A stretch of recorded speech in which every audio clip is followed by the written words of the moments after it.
So I'm back with another video. We're up to the fourth studio album of Iron Maiden, and I've got to say, this is my favorite album of all time, and that is Peace of Mind. I love this album to death.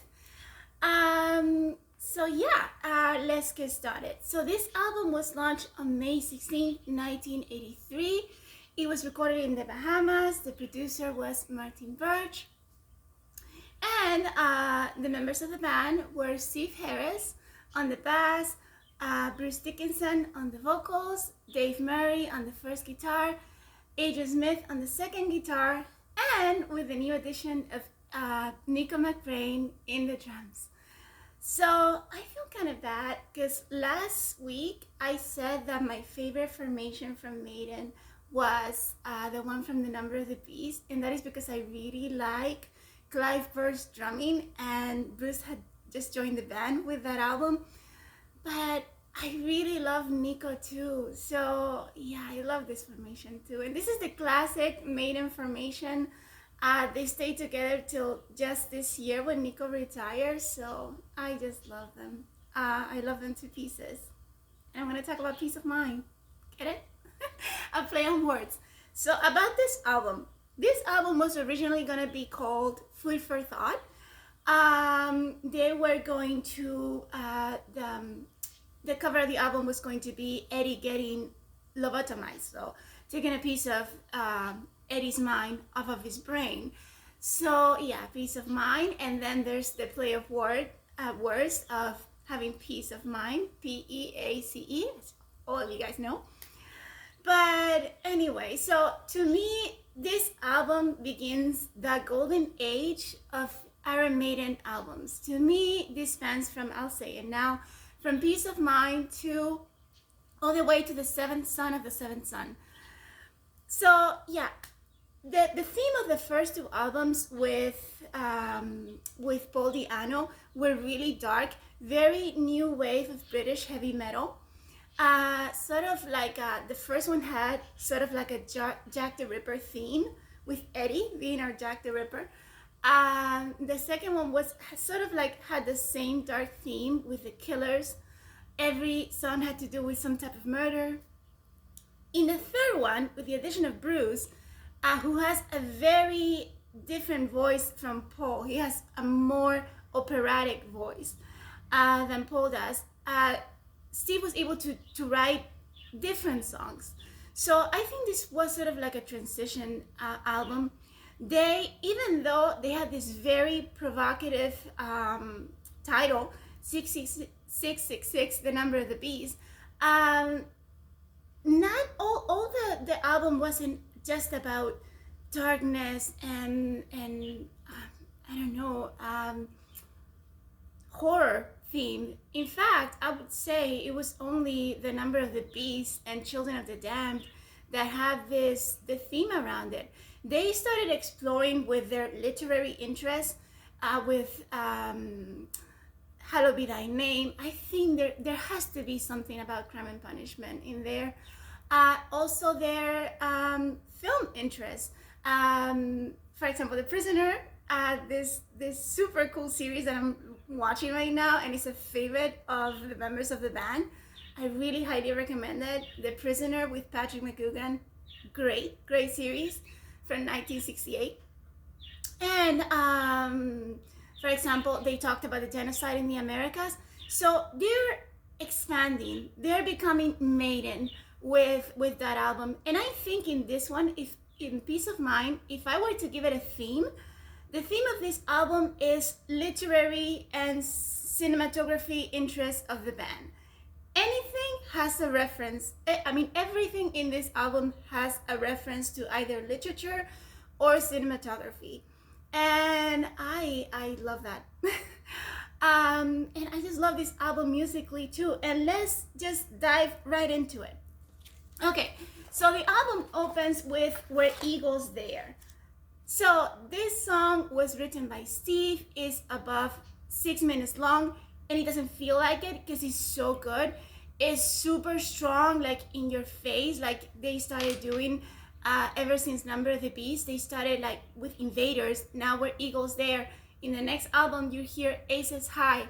Amazing song. You get that super powerful Bruce Dickinson vocals, and at the very beginning of the song, you hear that drumming of Nico McBrain. So if anyone was worried that the new drummer of Iron Maiden was going to be weak, they had nothing to worry about. Nico came guns blazing in this track. I love it to pieces. The reference is from the movie Where Eagles Dare by Brian G. Hutton from 1968, starring the great Clint Eastwood. I'm a big Clint Eastwood fan. As an actor, as a director, he's a legend. And Sir Richard Burton. So this is about World War II. I watched this movie once. I didn't understand it all that much, and I reordered it from my local library, and I'm gonna watch it tomorrow because I have to watch everything about that inspired Iron Maiden. Everything has to be great, and it is. I just had to really pay attention to the movie. So yeah, I love this song. Great song to start the album. And then it is followed by one of my favorite songs. I mean, this is my second for sure favorite Iron Maiden song of all time. I still haven't revealed which is my first favorite. Wait for it. I love this one so much. It's such a beautiful ballad. Yes, Maiden doesn't do love songs, but they do romanticism. Romanticism doesn't have to be, oh, I love you, baby, so much. Romanticism is just dark, moody, nostalgia, and this song has it all. It's written by Bruce Dickinson, by the way. It begins with a beautiful Anglican hymn written by J.K. Chesterton, and it goes like this. O God of earth and altar, bow down and hear our cry. Our earthly rulers falter, our people drift and die. The walls of golden domes, the source of scorn divide. Take not thy thunder from us, but take away our pride. Du-du-dun, du-du-dun, du-dun-dun, du-du-dun, du-du-dun. Qué cosa más bonita de canción. What a beautiful, beautiful song. And I just started speaking Spanish. I'm sorry about that. But when I get excited about a song that I really like, things like that happen. I don't know what language I'm speaking in. So this song goes on with beautiful lyrics written by Bruce. They say that he was inspired by Aleister Crowley. I don't know much about Aleister Crowley, but I do know about Egypt. And he talks about the Nile, and it's just so beautiful. Just a babe in a black abyss, no reason for a place like this. Qué cosa más bonita, qué cosa más bonita. It's such a beautiful song. And here I am speaking in Spanish again. I can't help it. It's so beautiful that I don't even know what language I'm speaking in.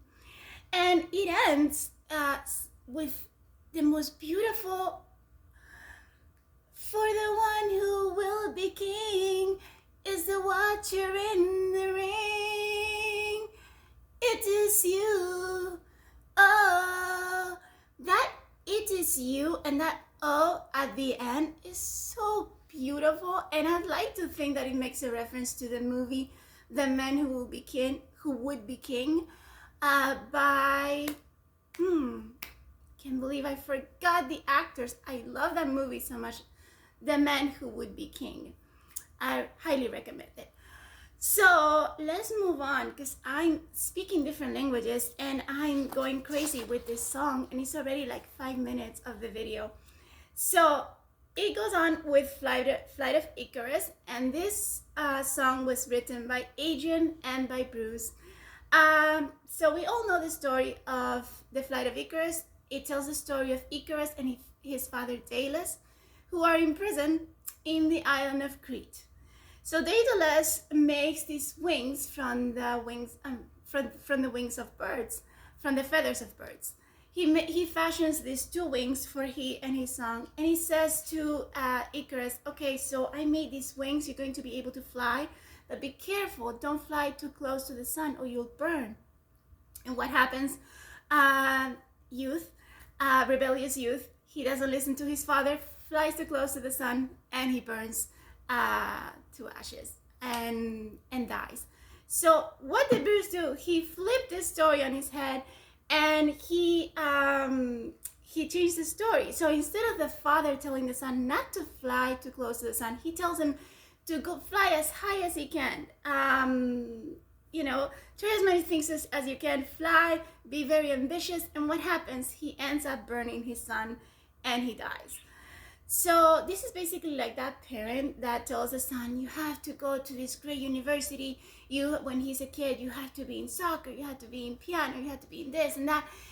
And the son or the daughter ends up being burned out. Yeah, that's the story of the pushy parent revisited. So yeah, and musically this song is absolutely beautiful too. Love it.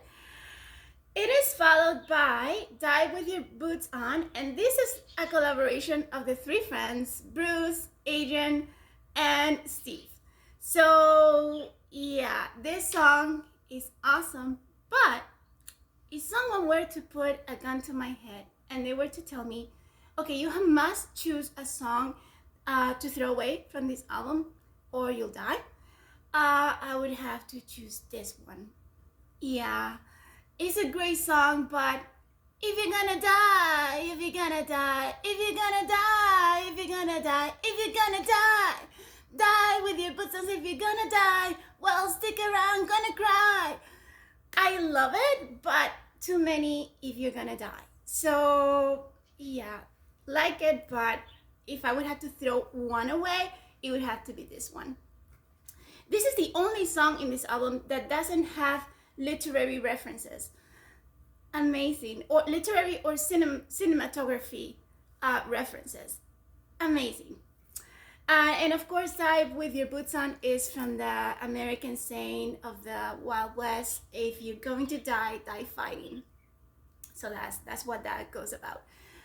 Then we move to side 2, side B, and side B begins just as strong as side A with The Trooper, which sometimes I don't know which song I like the most, but yeah, if I had to choose between Where Eagles There and The Trooper, it's The Trooper.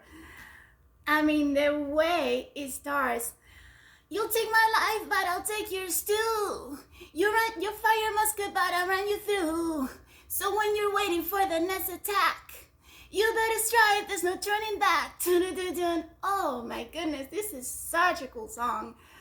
And yeah, this song has a literary reference. It's from Alfred Lord Tennyson's poem, The Charge of the Light Brigade, from 1854. So apparently no, England was involved in the Battle of Balaclava in the Crimean War. They literally fought the Russians. They weren't just involved, they fought the Russians.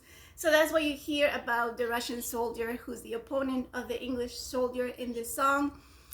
We all love the painting that Derek Riggs made for this song, for The Trooper. This was a single. It was released on June 20th, 1983, and it has a music video. And yeah, I love that art, that drawing, and yeah, I have it on my channel. As you can see, instead of the English flag, I have the Spanish flag. So yeah, I think that's super cool. So love this song. And following that, you have a beautiful ballad called Still Life. This is a creation of Dave Murray, so there was a blue moon happening when this was written, and Steve. And Bruce Dickinson has said that this is his favorite song of the album. He's a great fan of Steve and his creative genius. And he said that it's very atmospheric and moody and nostalgic and romantic, that true romanticism that I was talking about. I just love it. So many twists and turns in this song, and I should say, I don't think I've mentioned this before, this is the first Iron Maiden album that doesn't have the name of a song for its title. But in Still Life, you get Bruce Dickinson singing, "Nightmares coming all the time. Nightmares will give you peace of mind." Dun, dun, dun, dun. Pues there you have it. I was gonna start to speak Spanish again. So yeah, there you have the title of the album, "Peace of Mind," instead of, peace of mind as in peace, peace as in a little bit of a brain. I guess. So yeah, this is also a literary reference of Ramsey Campbell's 1964 short story, "The Inhabitant of the Lake." And it's basically a collection of short stories that talk about dark, moody, nostalgic themes that all of us who love heavy metal and love Maiden and romanticism love this type of theme. So yeah, I love Still Life, my second favorite song on the album. And then Still Life is followed by another favorite of mine that is not a favorite of, I guess, anybody else, but I really love this song, and that is "Quest for Fire." Quest for Fire also has a reference, but a cinematography reference this time, is from the movie Quest for Fire by Jean-Jacques Annaud. I don't speak French. From 1981. I just watched that movie last week and I highly recommend it. It's a great movie. It's about early humans going on a quest for fire. So the main tribe of the movie has a fire. We don't know how they acquire it. There's no speaking because they were early humans. They didn't speak. They just grunted or whatever. So they had a fire. They're attacked by a more animalistic tribe, and the fire goes out, but there's a remnant of the fire, and they're going on a quest to find the fire. And finally, they learn that the fire is made by rubbing stick and stone, like Bruce sings on the song, which basically means that the source of life comes from human ingenuity. I mean, the source of life is water, but it's also fire. And I love this song. It's beautiful. Join my quest for fire. We search all through the land. Join my quest for fire. Discovery of man. I don't know how anybody doesn't like this song. It's great. I love it. So anyway, you're lost if you don't like it. After that, this is followed by Sun and Steel, which is a creation of Bruce and Adrian. Quest for Fire was a creation of Steve. I don't know if I mentioned that. Sun and Steel. Okay, so all you guys know that Bruce is very interested in Japan, in martial arts. He's a fencing champion of England. So yeah, of course he was going to write a song about this. So I need to look up my notes because I don't remember the Japanese names. So this is a story. This song is based on a story, on the story of Samurai Miyamoto Musashi. And the story was written by Yukio Mishima. So yeah, that's where we get Sun and Steel. And apparently many movies of the Wild West, and remember Die With Your Boots On is a reference to the Wild West, are also inspired from the story of Miyamoto Musashi. Who knew? So yeah, Iron Maiden, I mean, like, they're like really deep. So I love this song too. Do I sing it? Where you kill your first man at 13, killer instinct, animal supreme. By 16, you had learned to fight the way of the dragon and you took it best to ride. So cool. I might have messed up the lyrics at the end there, but it's okay. Okay, so to close the album, I have a song that I love, and that is To Tame a Land. This is an epic, beautiful, beautiful song written by Steve. It's 7 minutes, 26 seconds, and it's completely inspired in the novel Dune by Frank Herbert. So this novel has been made into a movie, the 1985, which I highly recommend. I watched it last week, and great movie, science fiction movie, and it has been remade by one of the actresses is Zendaya, and Javier Bardem is also there. The first actor, I should remember his name, and I don't remember. It's also great. It has two parts. They're releasing the third part this Christmas, and I really love the movies. I haven't read the books. Steve really loves the books, and I feel so sad because Rob Smallwood called the agent of Frank Herbert's agent, and he received asking for permission to name this song Dune. And he received a call back from the agent saying that no way, we're not gonna let you name this song Dune because Frank Herbert is not a fan of heavy metal, and he's particularly not a fan of Iron Maiden. So yeah, I mean, I wish it would have been named Dune, but they're lost because this song is beautiful. But it's named to tame a land, and it's about the story of that you find in Dune. It's about this planet that is being overruled by these wicked people, and there's a Messiah that is gonna come and is gonna save them all, and is going to lead them. And it's a wonderful song. It has a style very similar to the Nomad in Brave New World. That was the first Iron Maiden CD that I ever bought. And yeah, I love this song. It's a beautiful song to close the album. And yeah, love this album. What rating would I give it? I gave Iron Maiden, the first album, I gave it a 10 out of 10. I want to give my favorite album an even higher note, so I give it an 11. Okay, sue me if you want to. Out of 10, I give it an 11. So in 1995, they released this album again, and they added 2 new tracks, 2 cover songs. One was called I've Got the Fire. It's a cover of Montrose, which is a band that I've never heard. I have to listen to them. And I'm guessing it has something to do with Quest for Fire. I've Got the Fire. And the other one was Cross-Eyed Mary. This one I particularly love because I love Jethro Tull, and especially the voice of Ian Anderson. So yeah, and all the band members were big fans of Jethro Tull, Deep Purple, Dio, Zeppelin, and yeah, you get these 2 beautiful songs that were released in 1995 to add to this amazing, beautiful album. So yeah, I hope that you liked my review. And it was all over the place in Spanish and everything, but yeah, I hope you liked it. I like making these videos. Please subscribe, give a like, and yeah, thank you for watching. Bye.